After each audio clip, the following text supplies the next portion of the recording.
Okey, murang protina mula sa dilatang pagkain 'no. So, ayun lately is medyo na-stress na ako sa kung ano ang aking kakainin and naisipan ko kasi na this 2024 is magseryoso na 'no sa aking fitness goal which is yun nga magpaganda ng katawan, hopefully gumanda. And isa sa mga challenge sa akin ay yung easy access na source ng protein na siyempre mura lang. Well, madami namang puwede, pero ang hanap ko kasi is yung may protein kung di man mataas, eh, sapat at yun nga yung mura 'no. And madalas is di rin ako nakakapagluto 'no dahil sa trabaho. Kung bibili naman ako sa karenderya, eh, ang mahal na ng mga putahe na karne ta's minsan yung serving pa, may mga taba and then minsan naman is marami yung gulay. Although yes, okey naman yung gulay, siyempre menos lutuin na kasi may gulay ka ng dati, hindi ka na magluluto. Pero yun nga, kailangan natin ng mataas na protina and then dun ako nagkakaroon ng problema kaya naisipan ko na mag-delata. Easy access, buksan mo lang, okey na and then up to you kung, iinit mo or isasahog mo sa kung anumang putahe yan. Same time, siyempre delata hindi mo na kailangan ng ref 'no, kung wala kang ref is wala kang problema. And triny ko siyang i-apply sa MyFitnessPal 'no, and nag-okey naman, nag-okey yung result niya. Kung may kulang man is konti na lang which is kayang-kayang abutin. Kaya nagpunta ako sa grocery and ayan yung mga pinamili ko. Meron tayong Century Tuna, meron tayong 555, meron tayong Youngstown Sardines, tsaka corned beef 'no.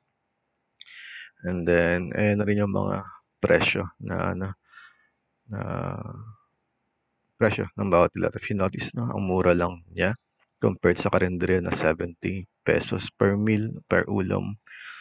Ayan, ewan ko pala sa inyo 'no, kung saang lugar kayo pero dito sa'min is gano'n nga 'no. And then gagawin ko nga palang combo diyan is ano, Century Tuna tsaka yan Youngstown corned beef yung aking, meal na gagawin or kakainin. Yung Century Tuna is for first meal, 2 meal lang kasi ako since ako'y nasa fasting na.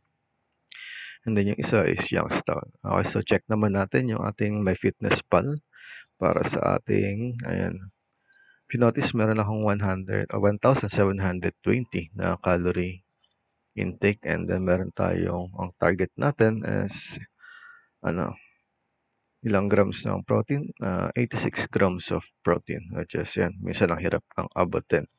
And then try natin 'no, i-apply yung mga meals na na ilalagay natin which is yung nga yung sinabi ko is yung corned beef tsaka Century Tuna. So lunch is 1 can ng Century Tuna and then 1 cup of rice 'no. Yung 1 can ng Century Tuna is 'pag kinain mo lahat is meron tayong 27 grams of protein. 'Di ba ang taas 'no? Per serving niya is ayan, hatiin mo lang nandun naman sa lata yung content niya 'no, kung ilan yung macros niya per serving. Pero puwede mo rin siyang i-check dito sa MyFitnessPal since ako is meron akong ano, 1 can, ayan. So, okey na tayo diyan. And then rice, and then punta naman tayo sa dinner 'no. So, yung dinner natin again is maglalagay ako ng corned beef. Yes, yung Youngstown na meron siyang 26 grams ng protein, yung buo 'no. So, 1 can 150 grams. And then again, rice. And then pa-partneran ko nga pala yun ng ano, ng itlog, which is 3 priniritong itlog. At magdadagdag din ako ng okra. So, maglalaga rin ako ng okra para ayan, may gulay tayo. So, yung okras hindi ko na ilalagay diyan since hindi ko siya binibilang. Okay, so majority naman ng mga target ng macros is hindi nilalagay yung gulay na. At unless siguro vegan kayo 'no.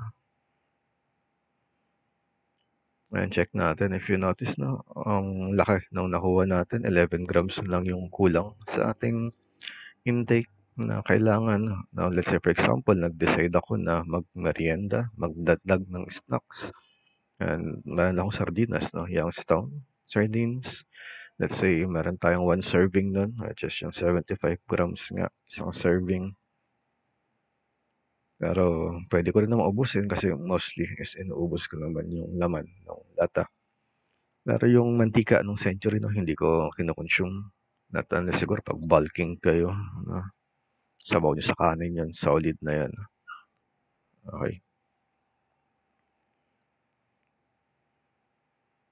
Nagche-check sana ako ng ano, isang buong lata pero yeah, wala akong makita kaya isang serving na lang yung aking ilalagay. And then check ulit natin kung ilan na lang ang kailangan natin. Notice 2 grams na lang 'no.